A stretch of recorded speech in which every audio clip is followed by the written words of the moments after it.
Welcome to my channel. It's me, Tosh, the narrator.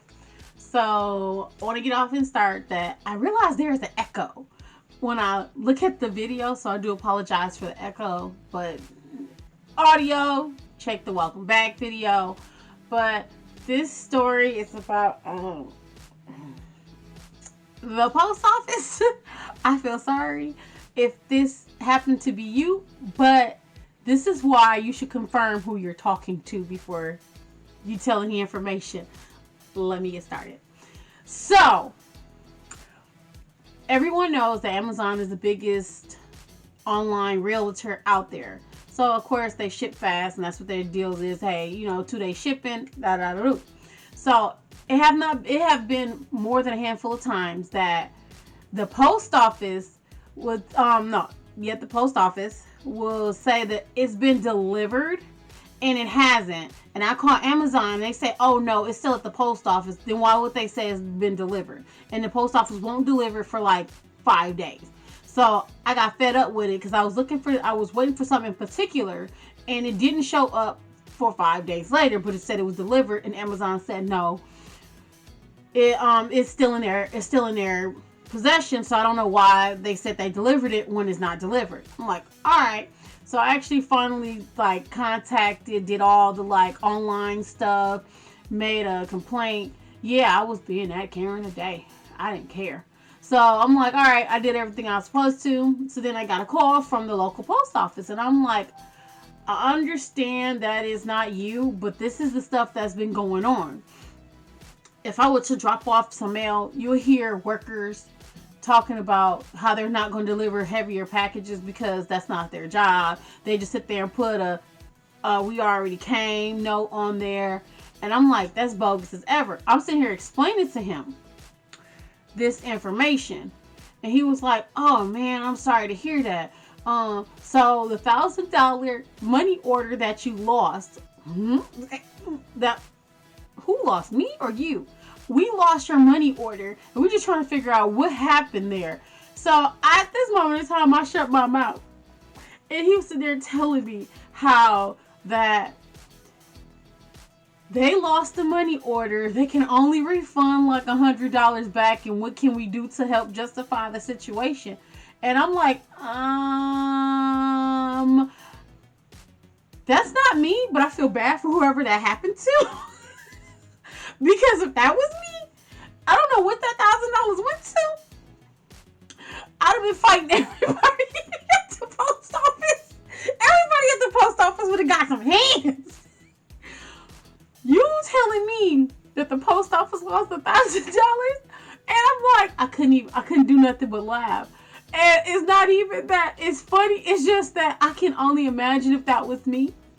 I'd have been like, what the heck? And I'm not sure if she certified the mail, she sent it, whatever. But any money, I always certify, and I suggest you certify too. But when he said that, I'm like, I went to my little spew of how everything worked out, like how the workers said they're not gonna drop off packages if the box is too big, if it's too heavy. How several times I had made complaints about Amazon. How many times I told Amazon I don't want my stuff delivered through USPS. And he was like, he's finally caught on like, oh, that's not you. That's not you. No. He's like, okay, now, oops, my bad. Now, this is the manager. I'm not going to give him away because he was really nice and he's trying to get it together after inheriting the building full of mess. So you got to kind of give him some leeway. But when I mean that doesn't like OSHA has something more to do with healthcare, but in my mind, that's OSHA. Because if that was my $1,000, I would probably been there picking it with her or him, getting back that money. Like $1,000 is a lot to lose.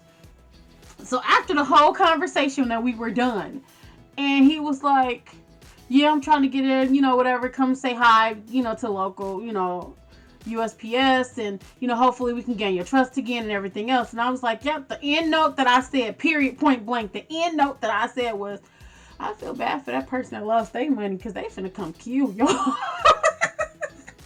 I'm like, good luck on that call because you gonna need it. He was like, oh yes, I am going to need it. I'm like, I don't know what to tell you. I don't know who you are, what y'all did, It's a possibility somebody just picked the mail up and opened it up and said, ooh, but it was a money order. So if the money order is filled out, anyway, my point is this. I'm not saying don't trust your neighborhood mail service. I'm just saying it's okay to second, 3-time guess, but always, always with money, please, please, please, please, please, please, please, please, please, please, send it certified. Cause at least you know that motherfucker got a tracker on it. You're like, boop, boop, boop. Them like 24-digit numbers that they give you, don't even know why. Okay, it's en route. Okay, have not been delivered yet. I'm okay with spending the $7.75 right now. It was like $7.25, then we're like $7.25, $7.35. I think it's $7.75 now because it's just been going up every year. I don't know whatever. And for a piece of paper, anyway, we ain't into that. But the moral of the story is, know who you talking to when you pick up the mother sucking phone. Because if that was my money, I think the whole town would have burned. I mean, millions of dollars would have just burned. Because I'm going to get my $1,000 back regardless. Somebody mail finna be stolen. I'm finna be opening up stuff. Finna be selling people stuff. You finna get back my money. Just sitting it back off, because I can only imagine if that was like mortgage or rent. I digress. But like always, like, share, subscribe. Just stay beautiful.